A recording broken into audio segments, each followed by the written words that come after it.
Welcome to food travel and nature. എൻ്റെ video കാണുന്ന എല്ലാ കൂട്ടുകാർക്കും സുഖമാണല്ലോ. ഞാൻ ഇന്നിവിടെ ഒരു നാടൻ അവിയലാണ് തയ്യാറാക്കുന്നത്. ഇത് ഓണസദ്യയ്ക്കുള്ള അവിയലാണ്. ഈ അവിയൽ തയ്യാറാക്കാൻ വളരെ എളുപ്പമാണ്. നാടൻ അവിയലാണിത്. സദ്യയ്ക്കുള്ള നാടൻ അവിയൽ തയ്യാറാക്കാനായിട്ട് ഒരു ചട്ടിയിലേക്ക് കുറച്ച് വെളിച്ചെണ്ണ ഒഴിച്ചു കൊടുക്കാം. അവിയൽ മൂട്ടിൽ പിടിക്കാതിരിക്കാനാണ് ഈ വെളിച്ചെണ്ണ ഞാൻ ഇതിലേക്ക് ഒഴിച്ചത്. ഇനി നമുക്ക് അതിലേക്ക് അരിഞ്ഞു വച്ചിരിക്കുന്ന പച്ചക്കറി ഇട്ട് കൊടുക്കാം. അവിയലിനുള്ള പച്ചക്കറിയാണ് ഞാൻ ഇതിലേക്ക് അരിഞ്ഞ് ഇട്ട് കൊടുക്കുന്നത്. ഇനി നമുക്ക് ഇതിലേക്ക് ആവശ്യത്തിന് വെള്ളം ഒഴിച്ചു കൊടുക്കാം. ചൂടായ വെള്ളമാണ് ഞാൻ ഒഴിച്ചത്. വെള്ളം ചൂടായിട്ട് കഷ്ണങ്ങൾ ഇട്ടാലും മതിയാകും. ഇതിലേക്കൊരു 1/4 സ്പൂൺ മഞ്ഞൾപ്പൊടി ചേർത്ത് കൊടുക്കാം. ഒരു 1/4 സ്പൂൺ മുളക് പൊടിയും ചേർത്ത് ആവശ്യത്തിനുള്ള ഉപ്പും ചേർത്ത് ഒന്ന് എല്ലാം കൂടി ഇളക്കി കൊടുക്കാം. എന്നിട്ട് നമുക്കൊരു അടപ്പ് വെച്ച് അടച്ച് വേവിക്കാം.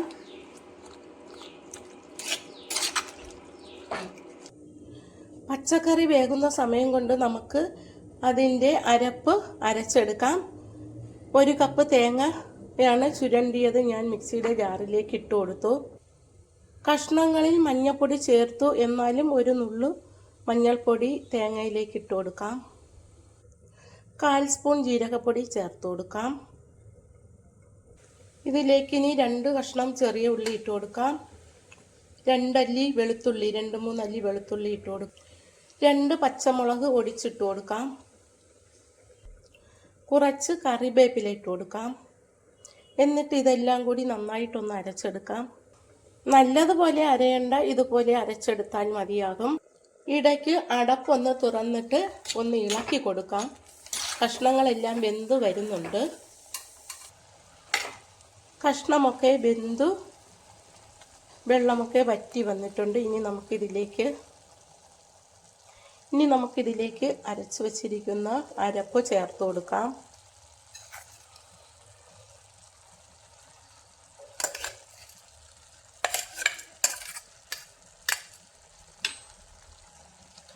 ഇനി ഒരു കൊത്ത് കറിവേപ്പില കൂടെ ഇട്ട് കൊടുക്കാം.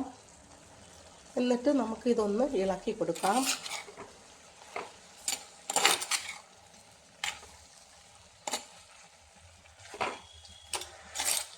ഇതിലേക്ക് ഇനി 1 സ്പൂൺ വെളിച്ചെണ്ണ ചേർത്ത് കൊടുക്കാം.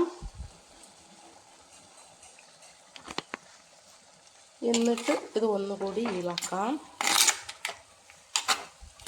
എന്നിട്ട് 1 മിനിറ്റ് സമയം നമുക്കിതൊന്ന് അടച്ച് വയ്ക്കാം. ഇപ്പോൾ 1 മിനിറ്റ് സമയമായി. അവിയലിൻ്റെ അരപ്പൊക്കെ വെന്തു നന്നായി. ഇത് നാടൻ അവിയലാണ്, ഓണസദ്യയ്ക്കുള്ള അവിയലാണിത്. ഇത് തയ്യാറാക്കാൻ വളരെ എളുപ്പമാണ്. ഞാനിതിൽ തൈര് ചേർത്തിട്ടില്ല.